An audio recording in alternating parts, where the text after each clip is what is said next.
Hello, everybody. I've been holding out on you. Sorry, I have. I got something that you may have seen the shorts for, but I've been holding out and I've already used it. I've already worked it. So now it's time to talk about it. So let's get into it.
So, yes, Canada has officially landed in the USA. And I gotta say, this thing surprised me 100%. So, some of you that have seen my older videos know that I had a Brave. It was a 24 ton, I think, is what it was. Um, yeah, it was a 24 ton. Don't know what year it was, don't know how old it was. You've heard the whole story. It was dead, I brought it back to life, so on and so forth.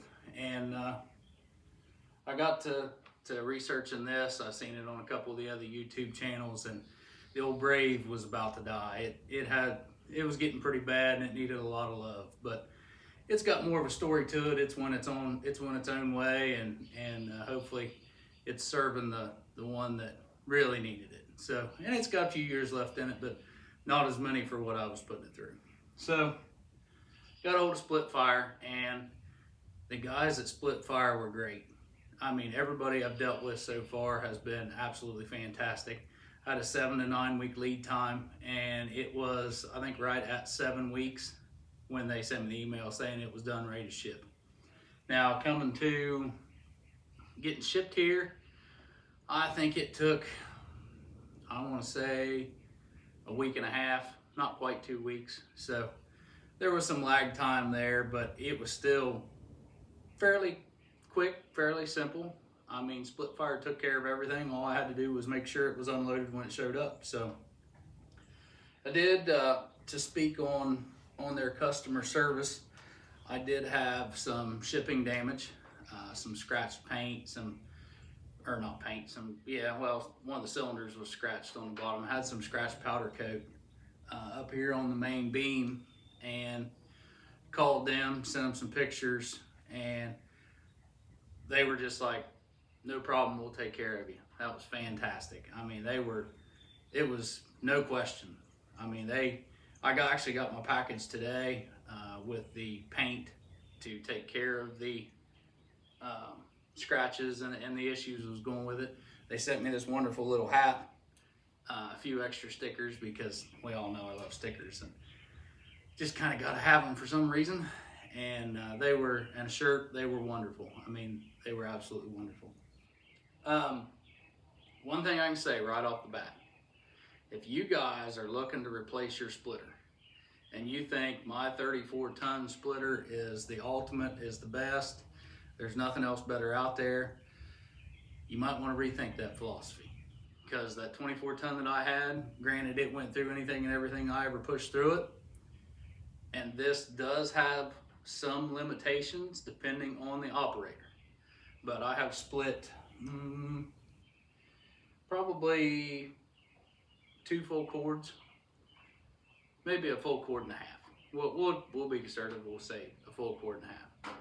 And I can split a face cord in 20 minutes, easy. Now the round's already bucked up. You know, I'm sitting down there Everything's right next to me. I got a trailer beside me, loaded one too. 20 minutes tops, no problem. Now, I've got some naughty stuff down there, and if you know how to swing an axe, you know how to use this. Because yes, it is 7.5 tons, so it's limited at that, but if you work your wood and you read your wood like you would an axe, there was things down there that I thought, there's no way this thing's gonna go through it. Absolutely not gonna happen. And it went right through it. Now, did I have to read the wood and do it the way that I thought it would do it? Absolutely. And I had some pieces down there that, some crotch pieces that I thought, you know what, I'm just gonna see what it'll do. I'm just gonna slam it right down the middle and just see what it'll do. And it did it. Now, there were some crotch pieces that it didn't. It just come to a complete dead stop. The little piece of wood underneath the peeler plate took it right off the knife. Life was good. You just kept on going. So, to the guys that have the big box store splitters that think 7.5 ton isn't going to do it for me, I'm here to tell you it might surprise you. You need to give these guys a look-see. You need to check them out. If there's somebody around you that has one, go run their splitter. Go do some work with it, because it'll surprise you. I had debated on keeping my Brave while I was getting started up with this, and to see what it would do, what it wouldn't do, but circumstances had it where I wanted to bless somebody with the Brave, so I made that happen, and this is all I've got other than an axe and a maul. So I kind of went out on a limb and was like, well, I bit the bullet, I'm going to try it. So, and I have not been disappointed at all. I mean, it's just blown my mind what 7.5 tons will do. The guys that split fire know their stuff. I mean, yes, to some of us it's simple hydraulics. 7.5 ton will do more than what we really think it will. And this one will do that. It will perform that. Now, on this one, I obviously got the extended log table. Oh, and I got the log table tabs, which kind of were sore right there. Knee control, I think, is a must. I've not run a piece of equipment with foot control, but I've seen how much trash will come off of wood, and I see how much will pile up under this, and I think the knee control is the way to go. It's very nice. I mean, it's just, you're not picking your foot up, you're just kind of leaning into it. It's really, really nice. So if you get a chance to try the knee control, or if you're going to order one, make sure you get the knee control, because it's worth it. Man, there's just so many good things to say about it, I'm telling you. But I'm not going to ramble on. Obviously, you can see, for those of you that have researched it, there used to be a belly protector plate right here. I've got rounds big enough down there that won't fit with that belly protector on there. I know what the machine will do. This is kind of common sense for some of us.